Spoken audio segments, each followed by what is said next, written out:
I looked at the woman who had helped my wife slide off her buddy. What the hell is wrong with you, Dee? I thought you were our friend.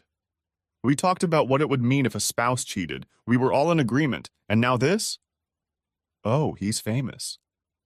So it's okay. You'll get over it quickly. I always thought you were a bit stupid, but I underestimated your idiocy. By a wide margin. I want you to do one thing for me. Don't ever talk to me again. Ever again. You wouldn't like it if you did. If I'm in the water and I go down for the third time and you walk by, keep going. I'd rather die. Now get away from me. It was easy to see that she was out of it. I had never come close to talking to someone in our circle like that. I turned and started to walk towards the door when I was intercepted by a huge bouncer. Is the night over already? Get out of my way. He smirked. Oh, drunk and belligerent. I think for everyone's sake you should just turn around and go back to your table. Have some drinks, I'll make sure they're on the house. I glared at him until he started to get a little nervous. How much is he paying you to intervene? Hopefully a lot, because if you don't get out of my way right this damn minute, you're going to need every penny. His eyes widened and he pouted slightly. You can't have me. I'll wipe the floor on your sorry ass and not break a sweat. More than likely, but you should know something. I don't fight fair and I don't forgive. If you do beat me up, be sure to finish me off, because when I recover, I'm coming after you. You'll have to think twice before you go out in the dark for the rest of your life. Maybe I'll just hire a couple guys and be 1,000 miles away when it happens. Maybe I'll pay them a little extra to make sure your career as a club security guard is over. If I can't get to you, then you married? Parents? You'll be sick every time you look at them when I'm done. So you have a choice. Move. He didn't notice as he stepped back. Funny, really, that he was at least 6'5" tall and weighed about 300. I had 5'11" and 180 in me, and I was willing to bet he had a much better fat-to-muscle ratio than I did. I had something he didn't. Pure, unadulterated nuclear rage. It couldn't be beaten. I was almost to the door when someone grabbed my arm.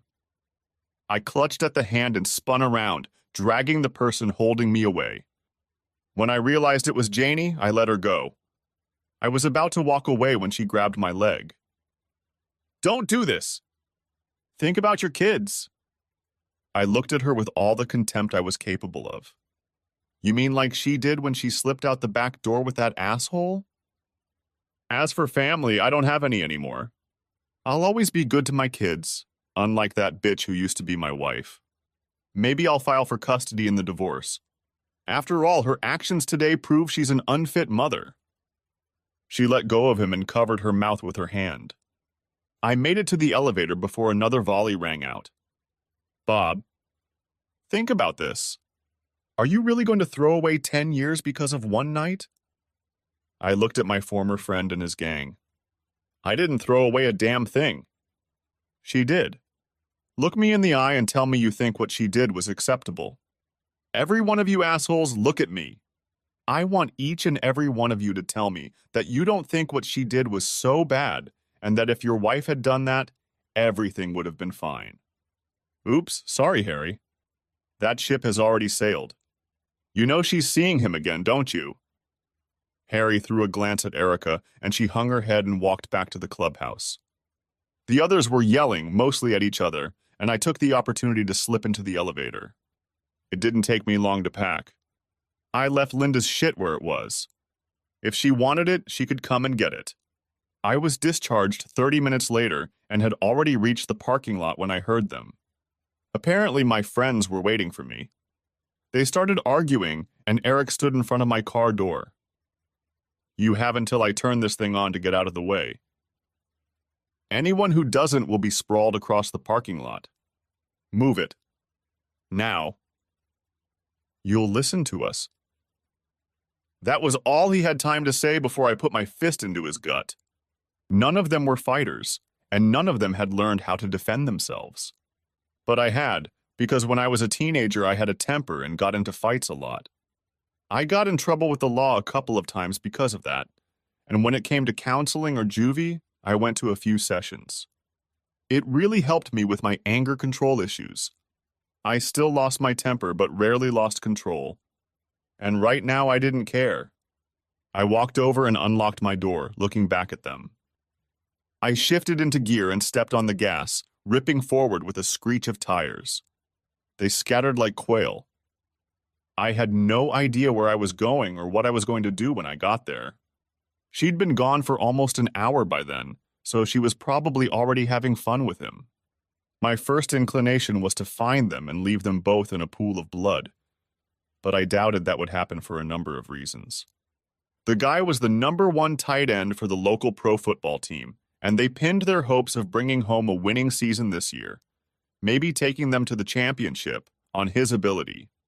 He had just signed a 3-year contract worth $106 million, on top of the millions he had already made. His house will probably be locked up tighter than Fort Knox. Besides, I wasn't a martial arts expert or a former Navy SEAL. I was just a guy. A guy in decent shape, but still just a guy. I had no access to unlimited wealth, no friends in high or low circles. I was sitting at a stoplight, and then it hit me. There was something I could do, and now was the time to start doing it. I realized that if I went forward, there would be no turning back. I stopped in front of a late-night diner that advertised free Wi-Fi. Before I started, I thought about my plan. If I wanted revenge, social media was the way to go. Linda had every imaginable account: Facebook, Twitter, Instagram, even something called TikTok. I wasn't an IT nerd. I could barely get online, but I knew someone who could. My niece. She had just turned 18 and had 4 scholarship offers. 2 from Ivy League schools and 2 from technical colleges on both coasts. I called her and she was very surprised to hear from me so late. But when I told her I would give her $500 if she would come and help me, she was very interested. I was about to tell her where I was when I heard the ping. Got it, Unc. We'll be there in 7 minutes. I wondered who "we" was, but as long as she was walking, I didn't care. While I waited, I went inside and asked the waitress for a quiet booth as far away from people as possible. Then I surprised her. You close at midnight, don't you? She nodded. Tell me how many customers you'll have from the time you close and how much to tip.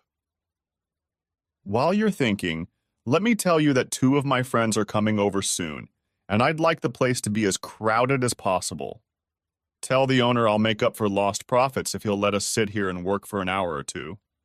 And another 200 for you if you keep bringing in sodas and coffee. She grinned. It's the end of February and it's damn cold outside. Everyone who plugged in is hanging out somewhere or staying home. I'll close right now. I can get away with it since I own the place. Give me 400, 3 for me and 1 for my cook. Do you need anything before I send him home? Just at this time, my niece came in, and a lad was with her. I almost didn't recognize her. She seemed to have really cleaned up her act. I immediately apologized. I'm sorry, guys. If I had known you had plans, I never would have asked you to come. I'm sure you'll think my wishes are crazy, but hear me out. First, let me tell you what happened. When I had finished, they looked at me with their jaws dropped. Nanette hissed indignantly. Let me tell you. Your wife, my aunt, left you alone in a club to spend the night with some superstar jock, and your friends covered for her while she pulled away? What kind of assholes do you hang out with? Those are uncharted waters for me. They're actually her friends, the bunch she ran around with in high school and college. She was beyond thrilled when my company wanted to move me to this place.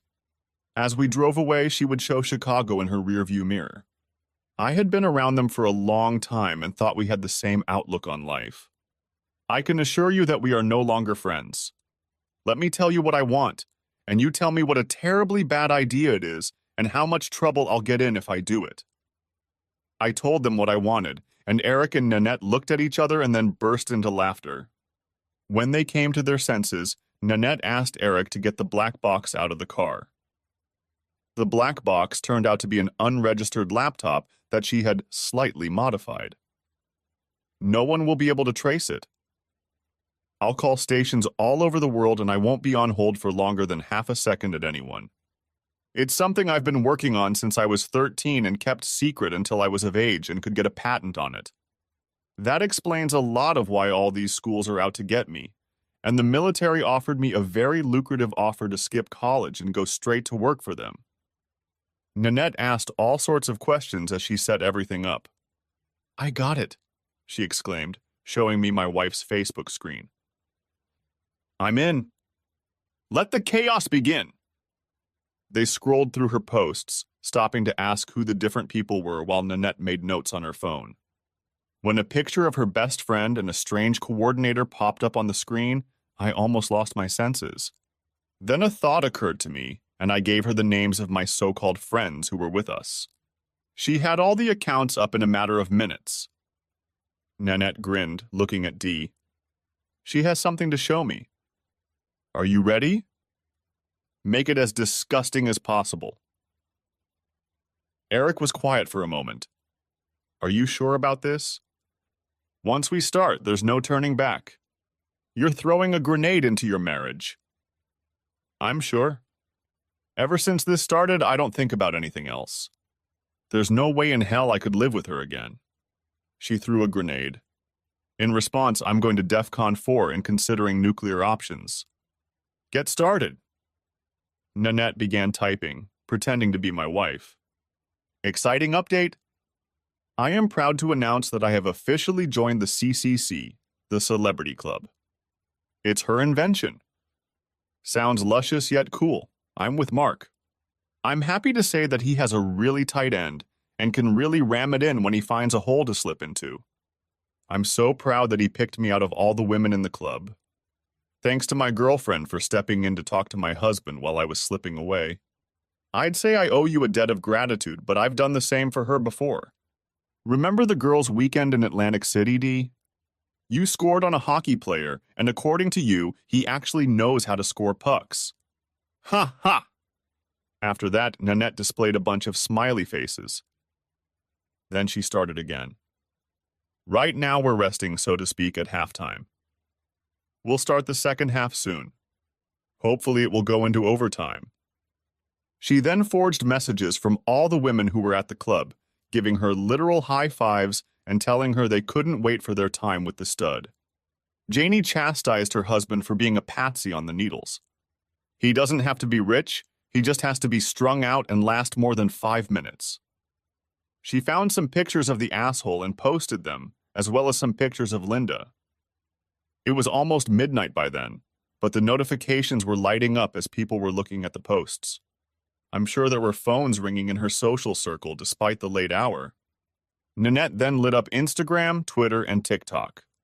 I wasn't worried about her getting calls because I was sure she had her phone turned off and I couldn't interfere with her plans.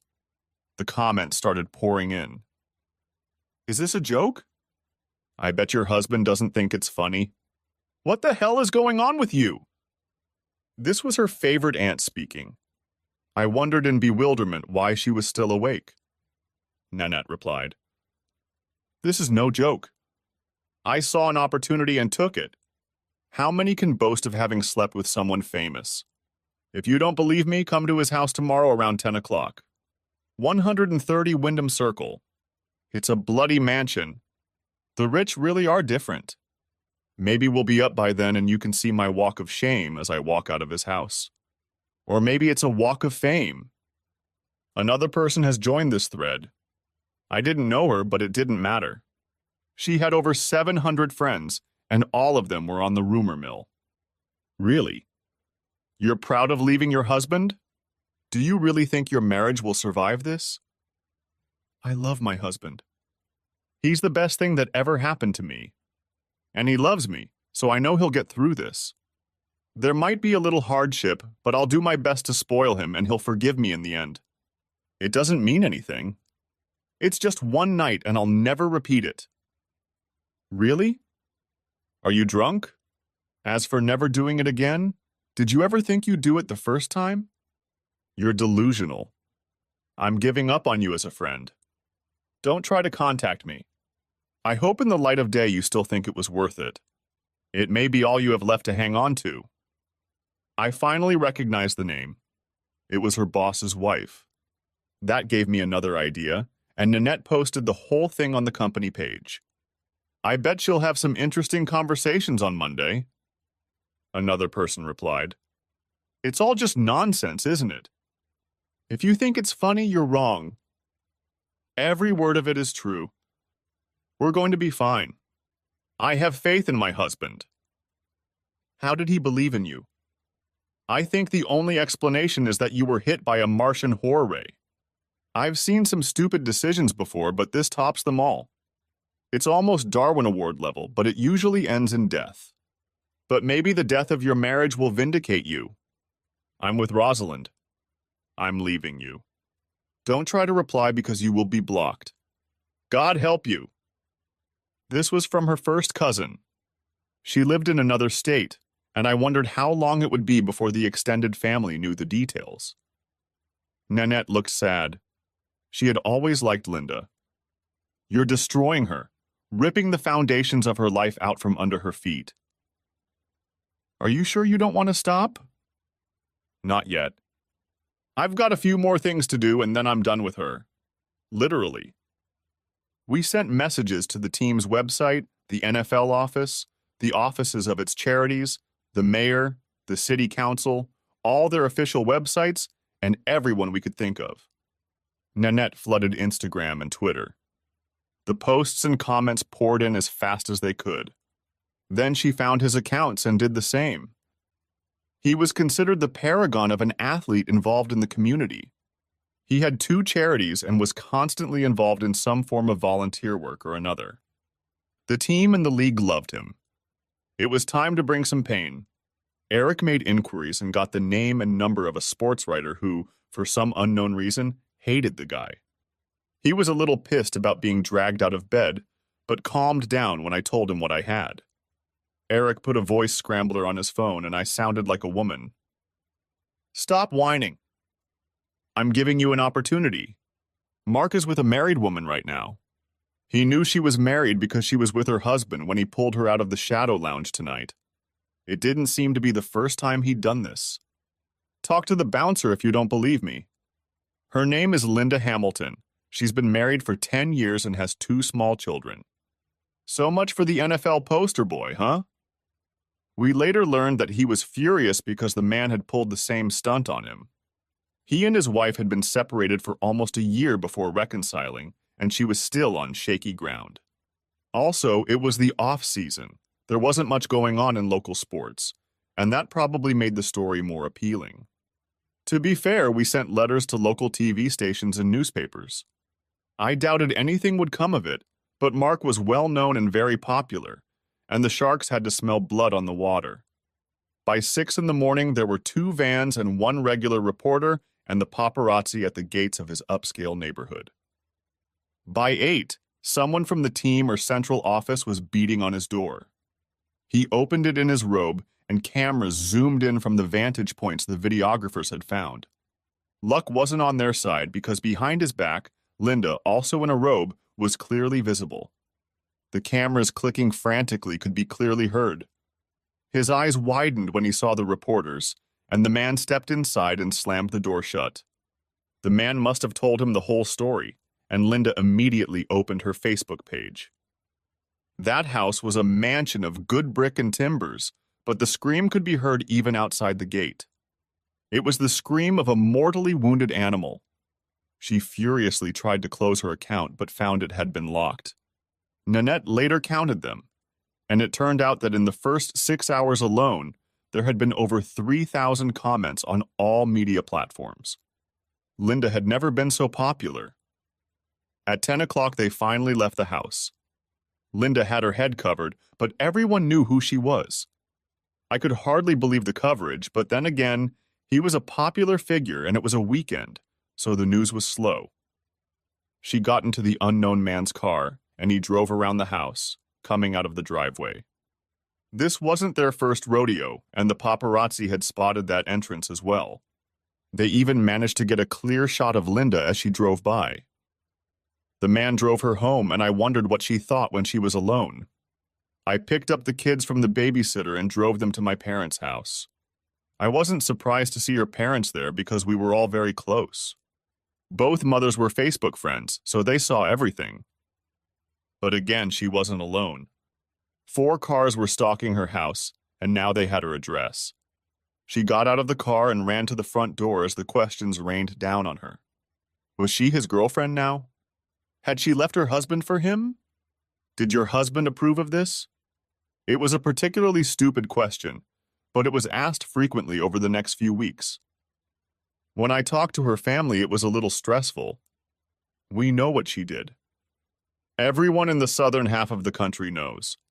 We also know it wasn't her on Facebook. Judging by her actions, she's not that smart, but she was never suicidal. How could you do that to her? Ask her the same question and get back to me. I had no intention of keeping the kids from her, but I wanted a few days to pass so things could settle down. I stopped where Linda was unlikely to look for me, in the room we'd rented for our romantic affair. The receptionist looked at me strangely when he checked the records, but gave me a room for 3 days. It was pretty funny to run into my former friends checking out of the hotel as I headed to my room to spend the night. I was on adrenaline and rage and had been awake for 30 hours by then. Dee rushed over to me. You bastard. Do you realize how much you hurt Linda? It was all for nothing, just a fantasy she wanted to fulfill. She would have been the same when she got home. No. She was damaged, and when I have something damaged, I have 2 choices. I have to decide if it's worth fixing, and if I think the cost is too high or get rid of it. Linda has damaged our marriage beyond resurrection, and it's not worth the emotional cost to repair it. I never slept with that hockey player. So you admit you dated him? From what I understand, you had dinner with him and then went to the dance. Even if you didn't sleep with him, it was a chance to fulfill a fantasy, wasn't it?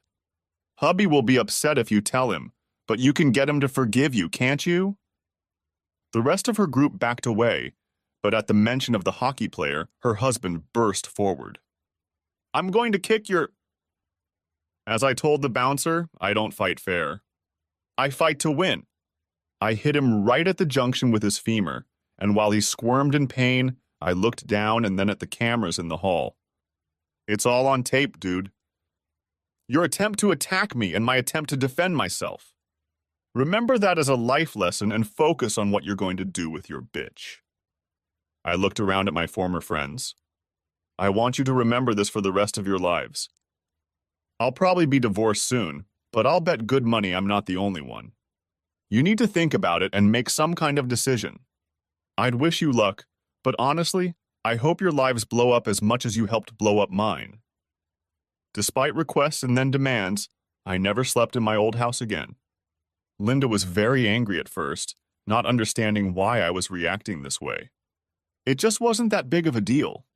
Yes, she may have dumped me in the worst possible way, and then spent the night having fun with a complete stranger, but that was all in the past, and it was time to move on. He was famous, for heaven's sake. It was all over now, so why not get back to normal?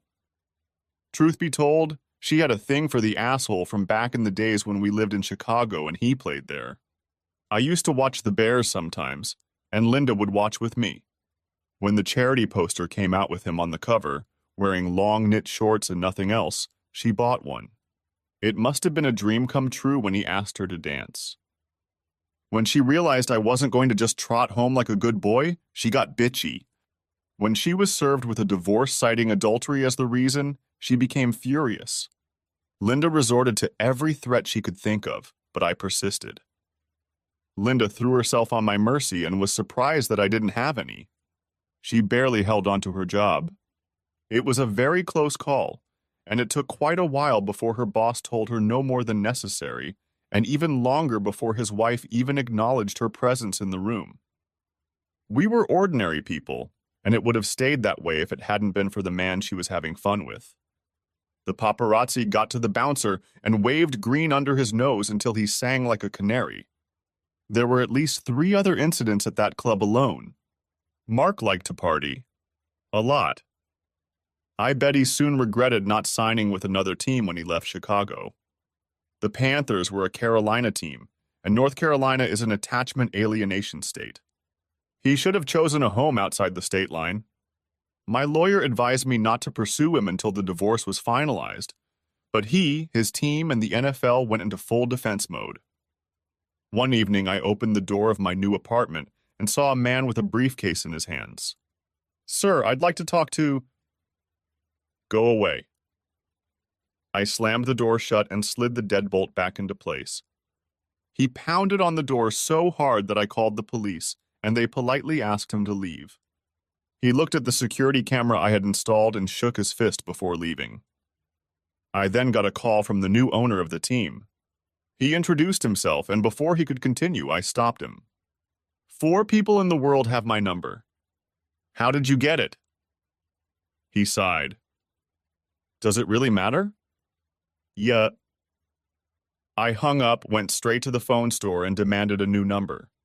This went on for 8 days before I got another call. "Sir, I represent the children's charity Go Deep. May I have a moment of your time?" "I'm sorry, but I already support 3 charities and don't have the funds to get involved in another one." "You're having a good day." Wait. I'm not asking you for a donation. In fact, it's just the opposite. I'm willing to offer you a good amount of money. Why do you want to give me money? "Sir, the founder and main donor is Mark Leb." I hung up again and blocked his number. They recognized my new email address and sent me long emails about how my actions had hurt the charity and how donations had dropped so much. I couldn't help but respond and called them. "So it's my fault that the charity is suffering?" "How exactly?" "Your accusations against Mark have tarnished his reputation and are causing him unnecessary suffering. If you would publicly state that you forgive him and your wife for a momentary oversight and allow him to redeem himself, public interest in this case would diminish." Let me be clear about this. This man seduced my wife in front of me and about 50 witnesses, and the low-level thug he was paying tried to stop me when I tried to go after them. She stayed the night, and while she won't admit to having sex with him, we all know that's what happened. Tell you what, have him make a public statement that he had sex with my wife, even though he knew she was married, and I'll think about it. That wouldn't be in anyone's best interest. Can't we persuade you to leave sleeping dogs lying around? That old hound doesn't sleep. He's growling and foaming at the mouth, just wanting to rip a piece out of someone's ass. I'll tell you what. Let him donate all his money to a scientist to create a form of time travel, get back to my wife, and then we'll talk. In the meantime, if he thinks things are bad now, wait a few days. And don't ever contact me again. What are you... I spoke to Eric and Nanette, complaining about my inability to slam down my cell phone. That had given them an idea, and they had come up with an app that allowed them to do just that. It was an old-fashioned phone sound that you could use when you wanted to hang up. I bet a lot of telemarketers got an unpleasant surprise over the next few months. They patented it or trademarked it, or whatever it was to keep other people from making money off of it. They charged $1 per download and put me on the paperwork, saying that although it was their expertise, it was my idea. 33 cents wasn't much when you multiply it 50,000 times in just the first 2 months. Then it turned into serious money. I used it to buy a real house instead of the apartment I was living in, and the kids were happy about it. It broke my heart to leave them, but every time I looked at her, I wished I hadn't killed her on the spot. The poor woman was deluded, seriously deluded. She thought I would just accept what she did and move on with my life. Her favorite refrain was, "It was one night." Yes, it was one night. One night is one night too many. Tell me the truth. You knew I'd never let it happen if I found out early enough, which is why you got your slut girlfriends to step in so you could slip away with your man whore like a thief in the night. Because that's exactly what you were. A thief. You stole our future that night, Linda. And you have no one to blame but yourself and your asshole. You think he's in pain? Hell no, he's not in pain. He's probably laughing about it as we speak. He doesn't care that he ruined a family. She ahed. I almost never raised my voice in anger, and I certainly never said it to the kids or in front of them. Looking back, I don't think I ever did it toward her either. Perhaps that was the problem. She thought I was weak and was afraid I would leave her. The kids didn't take to it very well. Eventually, I sent them to therapy and it started to help. The therapist was careful not to belittle their mother, but she told them that their mother had made a very bad error in judgment and was now reaping the consequences. She invited us to attend a couple of sessions separately, and since I was paying, I got a summary of the sessions. She still denies her guilt and tells the children that although she did something, it wasn't bad enough to divorce her because of it. Your little girl asked her what she did, and she told her that it was an adult matter, and she would realize it in a few years. Your son is only 4 years old, but he memorizes what he sees and hears in the media. She never answered his questions directly, just told him she made a terrible mistake and is trying her best to fix it. I don't think he believed that and has a lot of animosity towards his mother. I was asked the same questions in session, and I answered them as honestly as I could. Yes, son, I am divorcing your mother because of what you have heard. She broke a promise and a commitment by acting this way. You know that when you promise something, you have to fulfill it. When you become an adult, things get a little deeper. She made these promises in front of 200 people, legally and spiritually binding, and she knew full well what would happen if she broke them. But she did it anyway. I still love your mother, but I don't trust her anymore, and trust is the key issue. Let's say I promised to pick you up from school on Wednesdays, and I did for a year. Then I missed one and left you where you were. I knew I should have picked you up, but decided I was more interested in doing something else. How many times are you going to stand there waiting for me before you realize you can't trust me to pick you up? Would you believe me if I told you it wouldn't happen again? I think I managed to get through to them a little bit and follow the therapist's instructions exactly. I didn't say anything bad about their mother. I told them that although our relationship had changed, we both loved them very much. Other than that, I didn't talk about their mother unless they brought it up themselves. Linda did the exact opposite. She told the kids that yes, she made a bad mistake, but it wasn't bad enough to end the marriage. She told them that I was just being stubborn and things would work out. The therapist was beyond angry and in a meeting with her said, "How could you do this to your children? Your husband shows no inclination to reconcile. Moreover, in one of our sessions he talked to the children about divorce. They had enough classmates in the same situation to get a basic understanding of how things work. They had also watched enough of their parents' remarriages to realize that sometime in the future, there might be someone new in their lives. Your children believe, and I might add quite rightly, that your relationship with your husband is over. I know you've had several conversations, but it hasn't helped, and I think I understand why. You still refuse to consider that you have done anything wrong, at least so wrong as to divorce because of it. I highly recommend that you seek counseling with a married couple. I don't believe it will help you reconcile, but perhaps it will lead to you being able to accept the way things are and move on. I will not be seeing you again. Thank you for attending the ones I asked for." That didn't make any impression on Linda other than the remark about counseling. Her counselor was pretty good, and the judge ordered 8 sessions. If after 4 sessions the therapist felt there was no further progress, she could stop all further sessions. On the other hand, if she saw progress, she could add more sessions. My lawyer tried to gag me, but I stood up and asked the judge if I could speak. He nodded, warning me to be polite. "Your Honor, I need to be clear. I have no interest in a further relationship with my wife other than as co-parents of our children. With that in mind, I will attend the sessions. But I absolutely refuse to attend more than 8 sessions. That should be enough to resolve all of our concerns. I'm serious, Your Honor. Yes, you can put me in jail or fine me or both if I refuse, but you have to think about this. This divorce is getting a lot of media attention, and I'm sure you don't want it to turn into a quagmire of mud, and I, for one, am more than happy to talk to the press. One more thing, Your Honor. I want her lover to attend one meeting and explain why he thinks sleeping with married women is a good idea, and why he thinks it shouldn't affect my marriage. Thank you, sir. My lawyer looked at me like I had grown two heads, and the judge looked like he didn't know whether to laugh or throw me under the bus. Linda looked like she was going to get physically sick any second, and her lawyer seemed to be trying to find something to object to. Finally, he banged the gavel twice. I don't have the authority to send him to marriage counseling if it's not his marriage. I'll draft a letter requesting consideration, but I wouldn't hold out much hope for that. Your attorney may tell you that it is perfectly legal to require him to appear in court, but that is entirely up to you.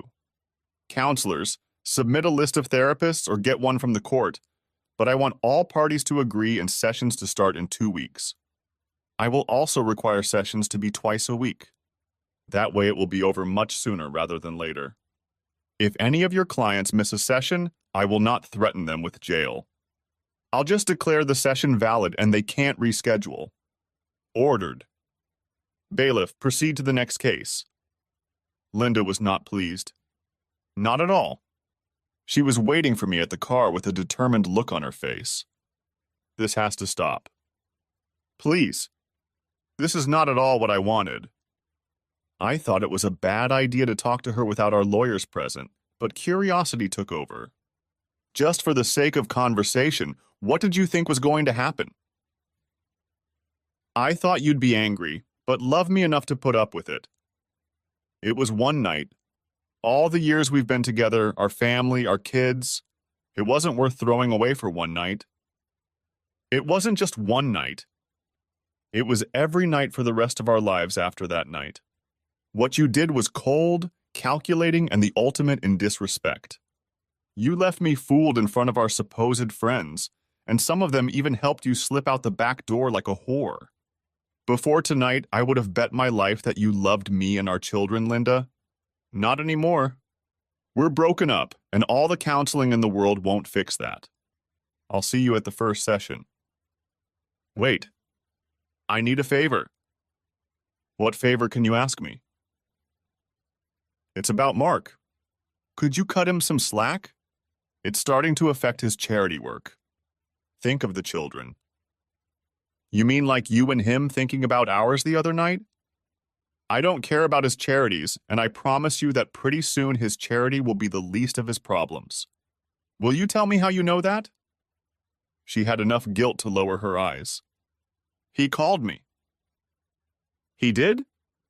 How did he get your number? Her face reddened, and then it hit me. You gave it to him that night, didn't you? In case he wanted to repeat the performance? He didn't. I don't know why I gave it to him, I just did. I should have known you wouldn't help. I just laughed and got in the car, marveling at how stupid she had become. While all of this was going on, I was being pressured to be reasonable. The league, the team, every organization associated with football, its charities, several sports talk shows. Everyone was pressuring me to leave it alone. Even my boss, a big fan of the team, put a little pressure on me. In response, I found another job. I think he realized too late how I would react and how it would look to everyone else in our organization and the public. He tried to back down and keep me on the team, but it was too late. I wondered how angry he was about the complaint I had filed with corporate HR. I had a feeling his future was toast, and I figured it wouldn't happen to a more deserving person. It got so bad that I started writing down every conversation I had. The first few I didn't, but then I did, and that led to some pretty short conversations. The sportscaster we called the night the whole mess started invited me on his radio show. It was his show, ranked #1 in listenership, and I threw in a few bombshells, snippets of conversations I'd had with various people. One that was a big hit was a line about a team owner. He called, got outraged, and threatened to sue me. The sports announcer did nothing but hold back from laughing. You can't see him, but my guest is nodding his head affirmatively. He doesn't even seem to be impatient. Is there anything you'd like to say? He nodded as the microphone turned on, and the first thing I did was laugh. What are you going to sue me for? For telling the truth?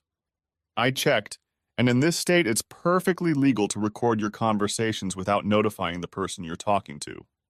It's called one-party consent. Besides, I'm not going to use this conversation in any legal matter unless you insist on it. My attorney says we have good reason to accuse you, the team as a whole, and the National League of Harassment and unwarranted mental anguish. Do you have anything else to say? He hung up.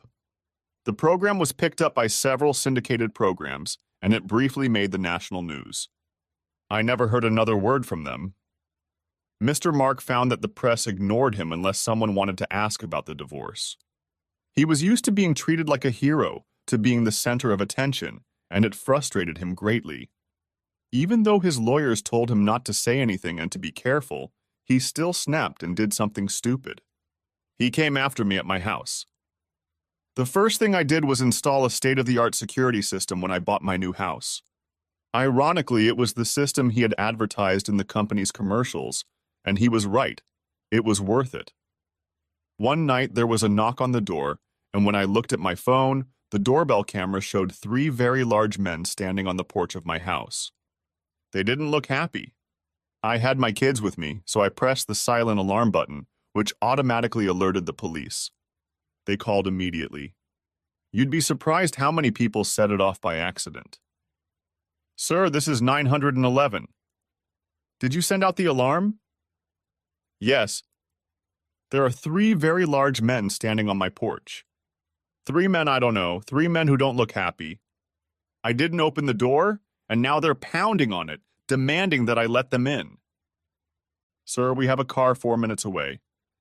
If you fear for your safety, do not open the door. I thanked them and waited 3.5 minutes before opening the door, making sure the storm door was locked. What can I do for you? Mark sent us to reason with you. You will immediately drop all legal action against him. And if I don't? Then we'll give you a lesson in cooperation. Gentlemen, you are trespassing. Please leave the premises immediately. The largest of them sighed. Well, boys, it looks like this man needs convincing.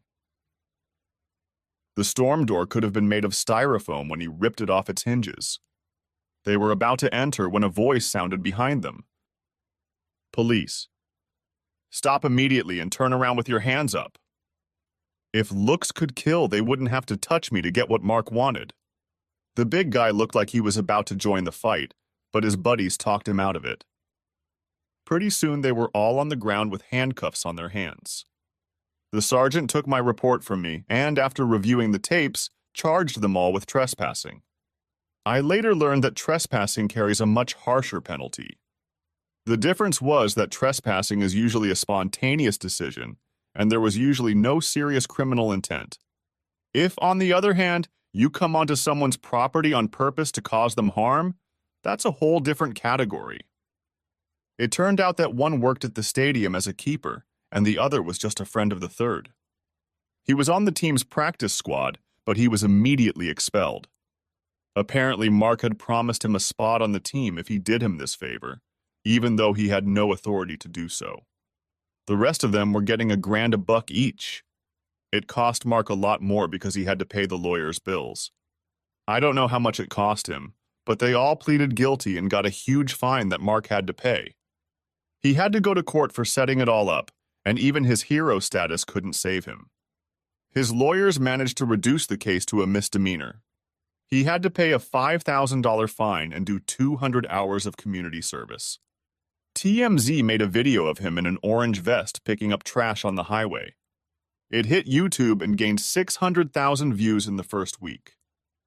Linda was rapidly becoming the most expensive woman he'd ever gone after. Some fans turned against him, and although it wasn't visible on TV, signs appeared in the stands as the new season began. It was affecting his play, and one group put up a large banner. Put someone's wife on the goal line. It will make him focus. Of course, stadium security made them take the poster down, but it was too late. Within 3 hours, the video went viral and racked up 750,000 views in the first 2 days. Mark went from being a franchise player to getting little playing time, and one of his sponsors scrapped a campaign they'd started until things settled down, which meant never. The law of averages caught up with me one night. They came out of nowhere, 4 of them. They beat the shit out of me, and I ended up with 2 broken fingers on my hand, a broken leg, a cracked cheekbone, and bruised ribs.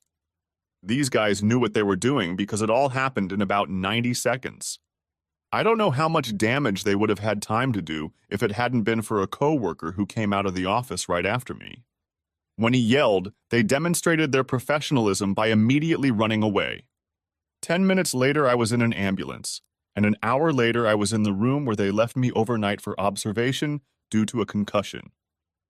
My head was splitting, and I was falling in and out of consciousness. One day, I woke up and thought I saw Linda sitting there, but I immediately blacked out briefly. When I woke up again, I was alone. It was 7 days before I was able to return to work. The cops had gotten some surveillance images from several businesses across the street, but none of them had anything identifiable on them. The police officer who took my statement gave me some advice. If you've messed with anyone lately, tell me. These guys were professionals. They avoided cameras as much as possible, wore big hats and loose clothing, so we don't have faces or anything recognizable like tattoos or scars. I told him my sad story. I was told that he laughed when they questioned him and admitted that he didn't like me, but that he had nothing to do with the attack.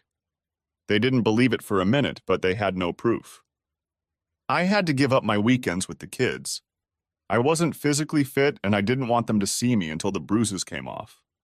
Linda was horrified by what had happened, but agreed. She even offered to come over and help. I politely declined. The counseling session dragged on as it usually does. It was a wash, rinse, repeat cycle that went on for 4 sessions before even the therapist got bored with it.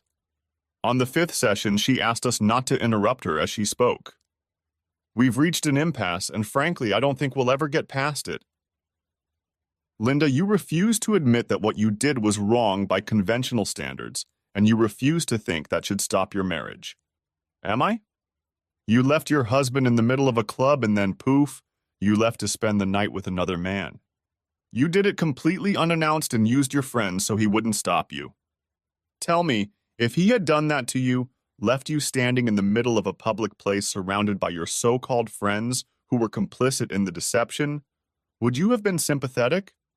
Judging by your actions and communication here, I highly doubt it. Hold on. Don't speak. Think about it while I talk to your husband. She turned to me with an expression of sadness on her face. You'll never get her back. That's as clear as the nose on your face. From the way you and I have been communicating, it goes without saying. I understand, I really do, but let me ask you this. Up until the moment she left the club with another man, you loved her. She was faithful and steadfast all these years. Your wife says it was a one-time act that even she doesn't understand, but it was important enough to jeopardize her marriage. She swears it's out of her system and she will never do anything like it again. Is there anything left in you ready to try again? I'll let your wife speak first. Please don't interrupt. You will have your say afterward. Agreed?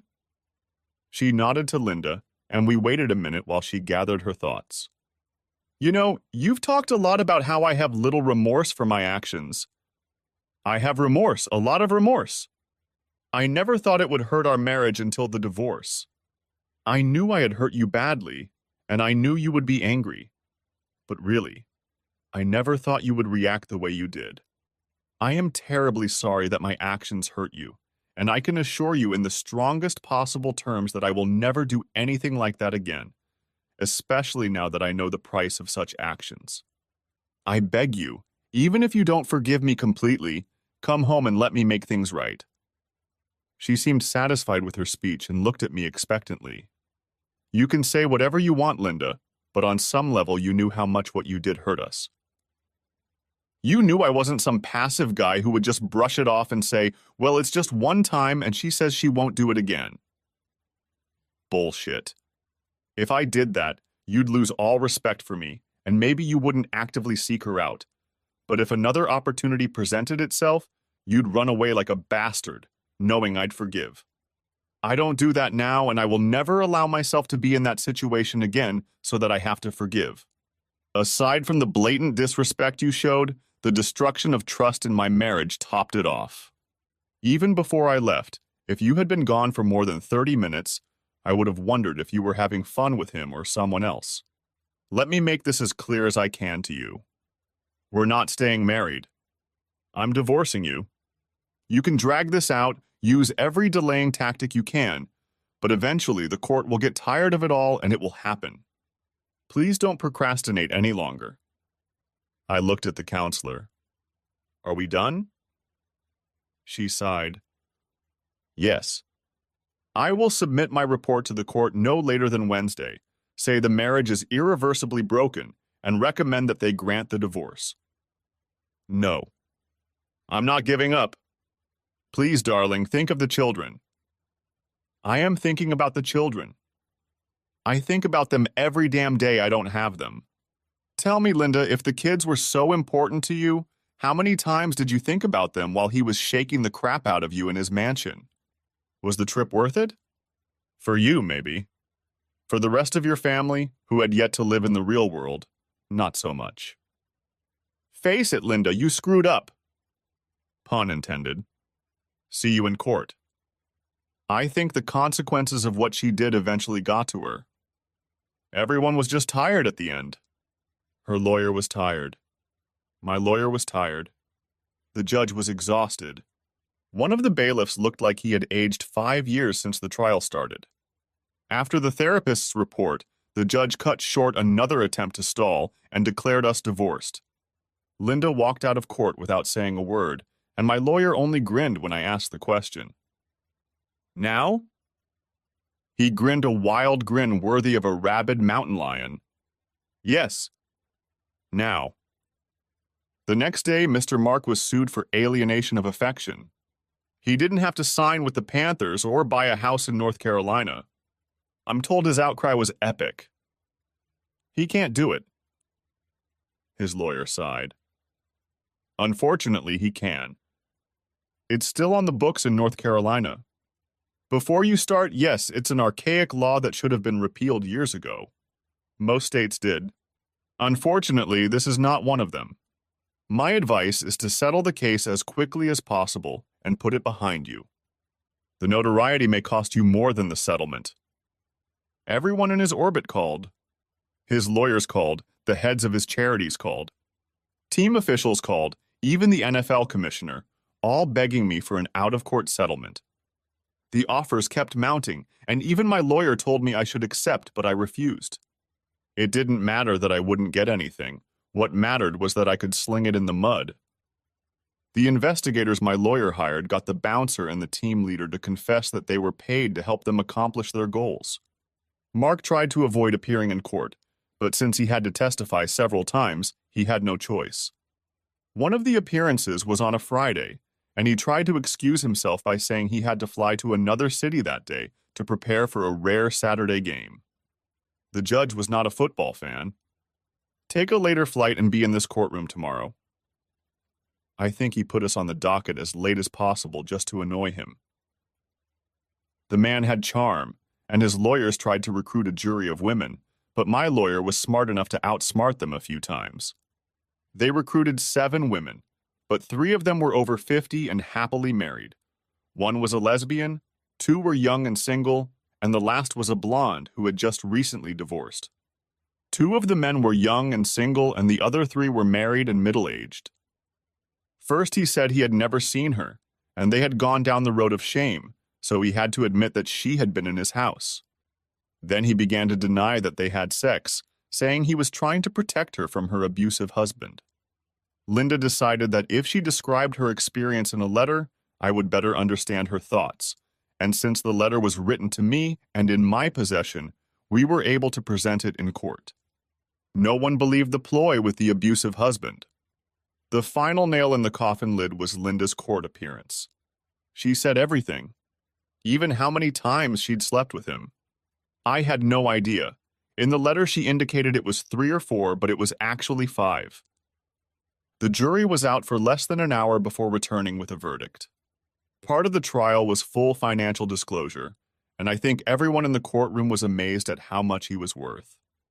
He played in the NFL for 7 years and had amassed a fortune of $96 million. I thought my lawyer was going to faint when I was awarded about a third of that, $30 billion.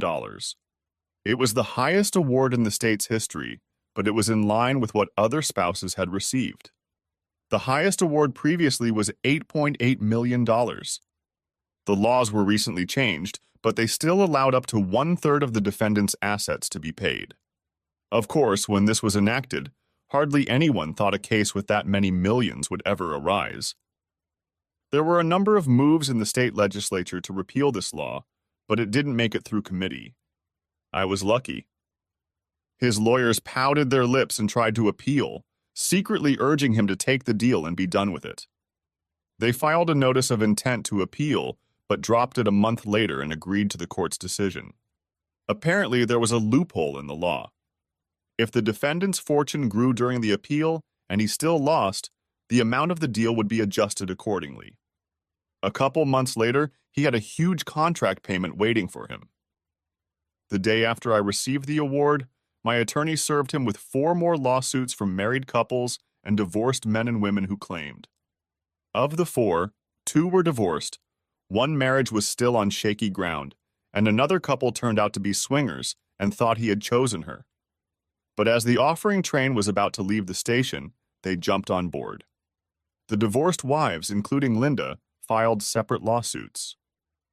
I'd already gotten a big piece of the pie, and some of the seduction had happened years ago, and they settled out of court quickly, getting $4 million each. Still, the son of a bitch was left with tens of millions. The saga wasn't over yet. It turned out that he was having an affair with the wife of one of his teammates, and had a one-night stand with another. It was a little fact that the investigators found out, and I was happy to share it. During the next play, several players either fell or blocked in the wrong direction, and he took 3 hits, the last of which took him out of the game through concussion protocol. No excuses could have been made, but everyone realized his continued play with the Panthers was not a viable option. They traded him to Green Bay, where he played well but not spectacularly. His earnings took a big hit when the Panthers refused to pay out on his contract, citing a morals clause. He had to settle for 20% of what he could have earned. Green Bay gave him a 1-year contract, and when it expired, refused to pay him what he wanted, so he went to Denver on another 1-year, $4 million deal. He played at full strength, and after his contract ended, some teams were interested enough to offer him a contract, but at a much lower salary. He eventually signed a 2-year contract with Cincinnati at a salary of $2.5 million. It had strict morals clauses, including forfeiture of everything he had earned to date if he was caught in compromising conditions. While his play wasn't bad, it wasn't in keeping with his prime, and they wouldn't offer another contract when his current one expired. He was already 34 years old, battered and suffering from constant injuries, so he retired and had a radio show with the Bengals for 2 years. After that, he became a nobody. The bastard still had a fortune of about $50 million, which was about a third or less of what he might have had if not for lawsuits and bad publicity. When last heard of, he had bought 2 car dealerships in California and was up to his old tricks again. One of the spouses took it personally, and Mark walks with a pronounced limp. I doubt he's learned anything. I saw a picture of him in a sports magazine, something like, "Where Are They Now?" where he was pictured at the opening of the 3rd dealership. He had a pretty good spare tire, and he shaved his head when he started going bald. Nevertheless, all those millions in his glory days would probably still attract the ladies. I thought about forwarding the article to Linda. Linda got half of everything we had saved and could keep the house until the last child turned 18. Then she could buy it or we would sell it and split the profits. She also received child support based on my former salary. They were still my children, so if they needed anything extra, they got it. I bought her a new SUV because her car was totaled and she hadn't gotten her payment yet. My kids needed reliable and safe transportation. I often wondered if the fact that I got all those millions just because she was a woman, and she didn't have access to any of it was hindering her. Linda wasn't completely destitute. She eventually got a settlement from her lover, and since Nanette and Eric had come up with an app based on my idea when we were still married, she got half of my share. The app was very popular for years, especially when they added the option to let you talk when it was slammed. The most popular were Go to Hell, Kiss My Ass, and Don't Ever Goddamn Call Me Again. They cost $5 apiece. Her paycheck was about $30,000 a year for about 3 years, after which the method stopped being popular and the payouts got much smaller.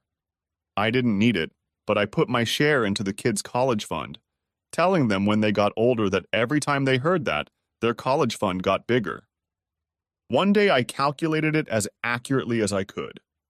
As a result of the lawsuits, the loss of a lucrative contract and publicity, the reduction in payouts, and the shortening of Mark's career, he probably lost between $110 and $170 million, making Linda one of the most expensive whores in history. Everyone should be famous for something, I guess. Dee divorced less than a year after us. Janie and her husband lasted another 18 months before going their separate ways. The ones where the wife had already cheated divorced before my divorce was final. As far as I know, the rest stayed as couples. I didn't care. After that last morning, I never spoke to them again.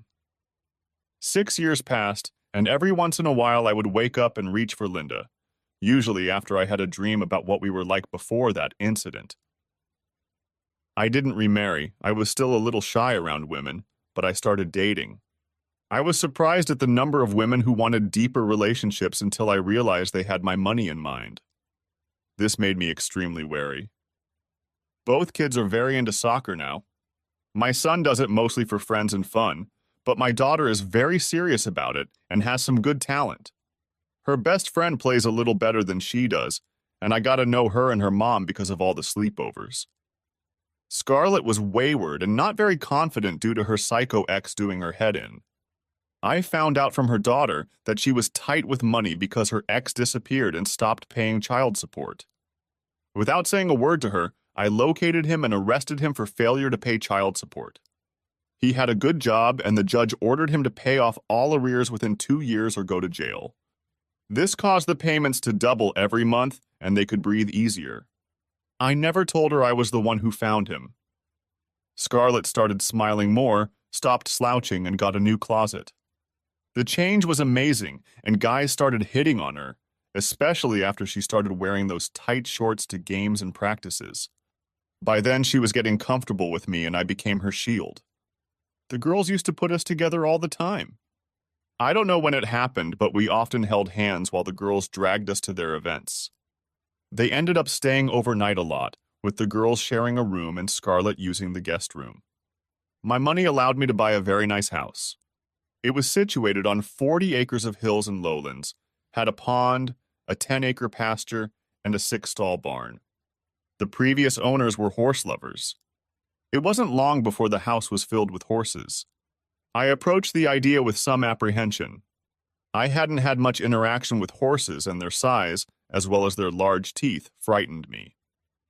Scarlett laughed softly at me. She grew up on a farm and always had a horse when she was little. After 5 months, I gave in and instructed her to find horses for the kids, including her, and one for herself. I would pay all the expenses, and she would only have to teach the children how to ride and care for them. I'll pay, but I'll be damned if I'm going to be shoveling shit.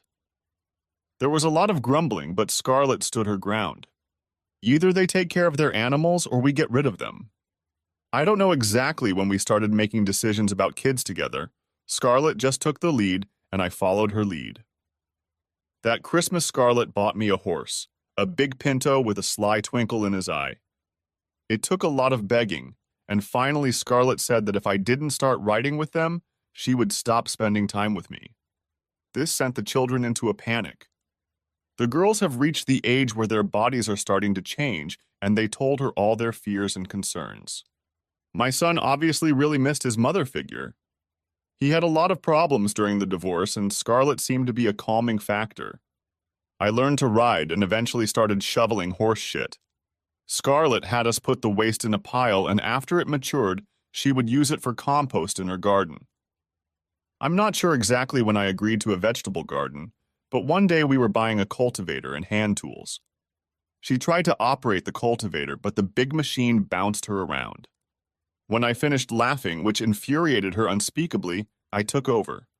After the plot was tilled and leveled, she could run it, but if she wanted to expand the plot, which was twice, I was called back into service. The children helped because she told them that if they didn't, they wouldn't be able to eat anything that grew. Then she told them the story of the red hen. They thought it was funny, but they got the point. We had just taken the girls to soccer camp when I asked her if she thought she would ever start dating again. Had she gotten tired of being single? Her face turned red and had a, "You really don't like what's going on" expression on it, but then she started laughing. I'm dating. He's a pretty nice guy, even if he's oblivious to the world around him most of the time.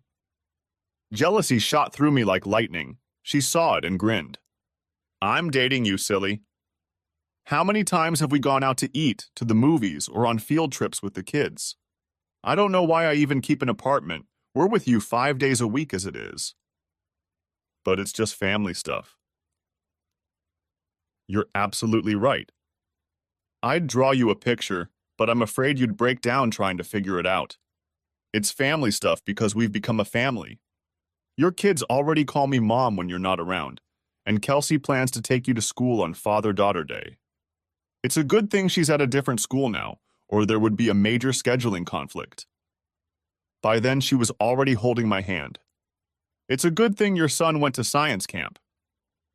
I'm in love with you, honey, and have been for a long time. I respect your position because I know your ex has hurt you a lot. But tell me, when was the last time you were with another woman? You can't, can you? Maybe because you have feelings for someone but were afraid to tell her? That's going to change today. It's time to make a decision. If you want me, turn right toward your house. If not, turn left and take me to my apartment. It's your choice. Just at that moment, we pulled up to an intersection. I fiddled with the signal a bit and grinned. Look at this. I think the left turn signal is broken. Then I'd better turn right. I'd hate to provoke a collision. Her smile eclipsed the sun. Oh, there will be a collision. A big one. The kids will probably hear everything in their camps. Now hurry up. Let's go home. Just before we turned into our driveway, I grinned. Good thing I bought a house with extra bedrooms. Kelsey needs to pick one of them. Her grip on my arm nearly cut off my circulation. That won't be necessary. The girls have already decided to share a room, at least for a while. I'm sure they'll want their own bedrooms later, but right now they're together. And who knows? We might need an extra bedroom someday. As soon as the garage door closed, we snuggled against each other for a few minutes. When we finally pulled away, she took my face in her hands and looked into my eyes. You don't talk about it, but I know what happened to your first wife. I just want you to know that I'm not really into the club life, but when I'm committed completely. I don't have much, but I have honor, and I swear to you that in future relationships I will never do anything like that. Ever. I promise. Is that enough? I looked into those soulful, loving eyes and smiled. Enough. Later, she offered to sign a prenup, but after my outburst, she only chuckled and never brought it up again. For a while, Linda was having a very hard time. The repercussions of being so public with me and the alienation of affection lawsuit that made headlines for weeks haunted her like a stray dog begging for a handout. She quit her former job, saying her luggage was too heavy to carry every day. Financially, she was in good shape thanks to her piece of the Mark Pie, so she took her time and didn't work for almost a year. Then she took a job at a small firm just starting out. She did her research and invested $1 million in a startup, taking a 10% stake in the company. A year later, she was promoted and the company began to expand. I researched them more out of idle curiosity than anything else, and while they had a good product and a good business plan, they were seriously underfunded. I discussed this at length with my investment managers, and when they went public, quietly invested $5 million in our children's names and gave Linda proxies to vote. Despite what she did to me, she always looked out for her children's best interests. As a result of the purchase, she became the controlling partner. When it became necessary to split the business, she was promoted to vice president of sales and production. Linda worked 50 hours a week or more, but seemed to thrive, and besides, the children were often at my house, looking at their little brother with delight. Scarlett was 6 years younger and told me that one of the conditions of the marriage was that at least one child be born. Daniel Brock, that was his grandfather's name, was almost 2, and I was even glad the older kids liked him so much because it gave Scarlett a break now and then. The first thing she did was, at my insistence, change careers and become a stay-at-home mom. It was a full-time job with 3 teenagers and a 2-year-old to keep up with.